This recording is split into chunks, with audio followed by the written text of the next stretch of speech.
Good afternoon, I'm Abe. And I'm Frank. And this evening, we're adumbrating Chapter 25, America Moves to the City, in Kennedy, Cohen, and Bailey's The American Pageant textbook. Abe, take it away. Of course. During the years following the Civil War, more and more Americans moved from the countryside to cities in the hopes of finding new industrial jobs. City population began to boom and skyscrapers sprang up for the first time. Louis Sullivan, a Chicago architect, improved the skyscraper design with his principle, form follows function. With the development of trolleys and subways, the American people became commuters and were able to quickly travel daily from a suburb to a central city. But what attracted Americans to the cities? Industrial jobs, indoor plumbing, electricity, telephones, the skyscraper glamour, all of which were not available in the country. And it is interesting to note that the issue of waste disposal first emerged during this period, and it led to the cultural shift towards consumerism over thrift. But overall, most early American cities lacked sufficient sanitary facilities, and they were riddled with criminals and could not provide clean water. But cities did contain great diversity and represented humanity compressed. Merchant princes walked beside miserable paupers. And of course, we cannot forget the slums. They were filthy, crowded, rat-infested, and contained dumbbell tenements that were sunless and foul. And with all these sanitary issues, it is no surprise that the cities were dangerous. 2/3 of Chicago burned down in the 1871 fire. The wealthy, as a result, left the cities and departed for safer suburbs.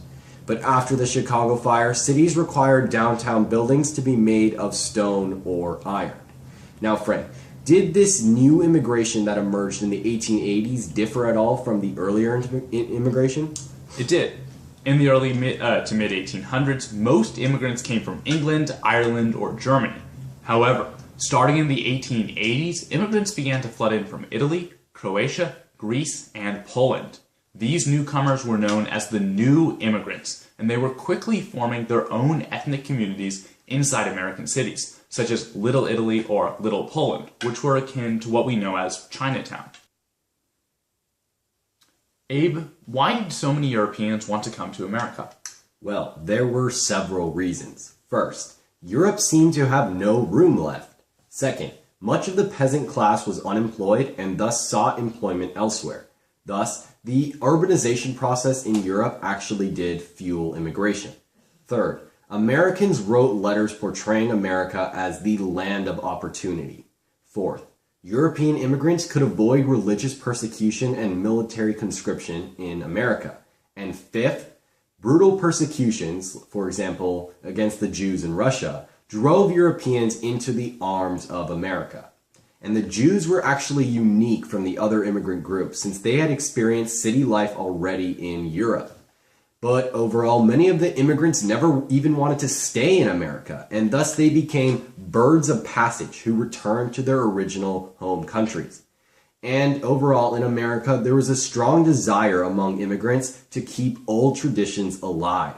So foreign language newspapers, European restaurants, and Italian social clubs all sprang up to maintain traditions. Now, Frank, how did the governments cope with the increased amount of immigration?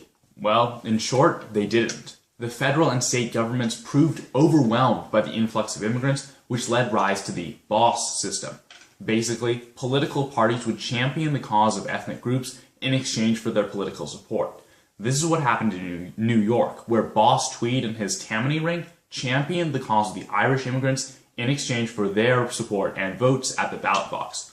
Other individual reformers worked to aid the immigrants, such as Walter Rauschenbusch, Washington Gladden, and Jane Addams, who won the Nobel Peace Prize for establishing the settlement houses to aid immigrants.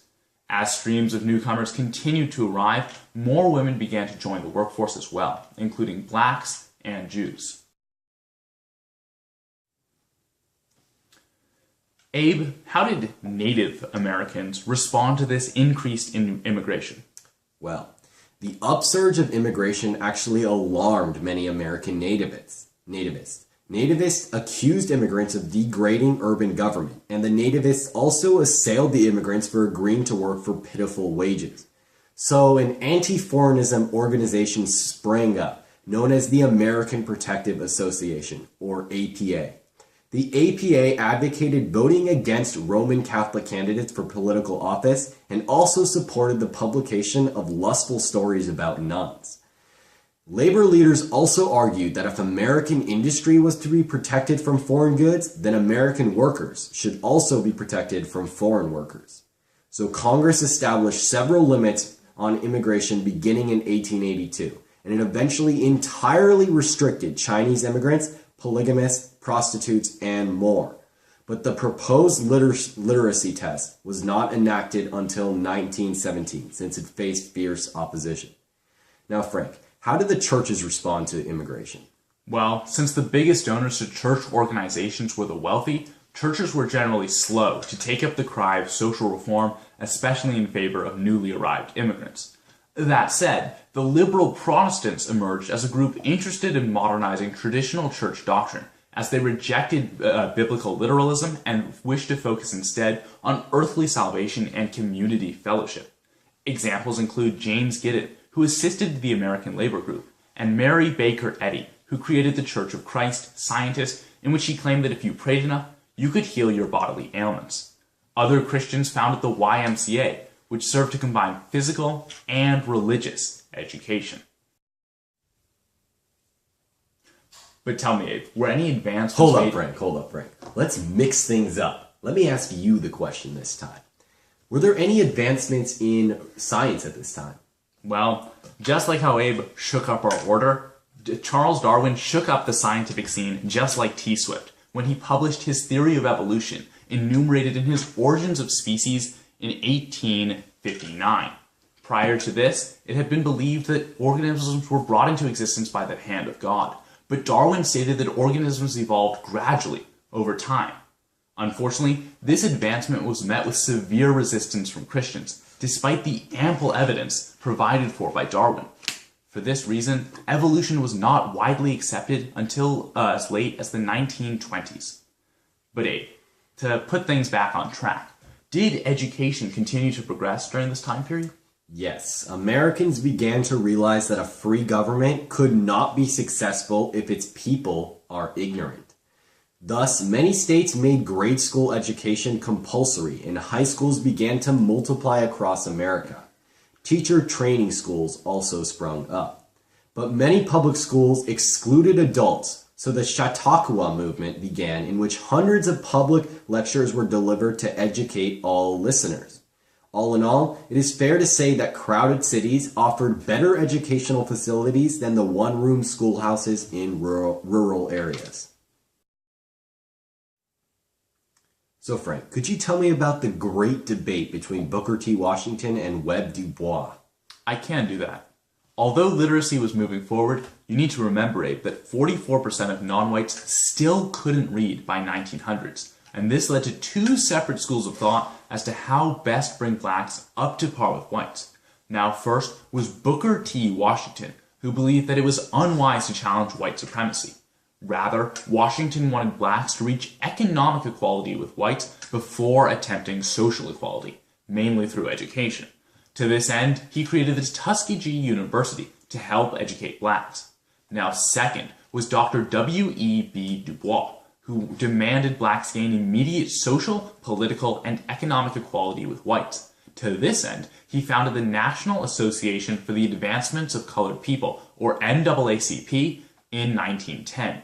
The prime difference between Washington and Du Bois was that Du Bois wanted immediate equality, whereas Washington wanted gradual. But tell me, Abe, there's this place my teachers tell me I should go called college. Can you tell me more about it? Of course. College is very important. The desire for college education skyrocketed in the late 1800s, and by 1880, 1/3 of all college graduates were women. And we can thank the Moral Act of 1862 for the growth of colleges, since it allowed for large grants of public lands to the states in support of education. The so-called land-grant colleges thus emerged to provide specific training. And the Hatch Act of 1887 provided federal funds to construct agricultural experiment stations in conjunction with the land-grant colleges. Many philanthropists, such as Leland Stanford and John Rockefeller, donated large sums of money in support of higher education. Also, professional and technical schools emerged, such as Johns Hopkins University, which maintained the first ever American high-grade graduate school. Thank you for watching. Please make sure to like and subscribe. And comment down below if you have any questions. We'll catch you guys next time.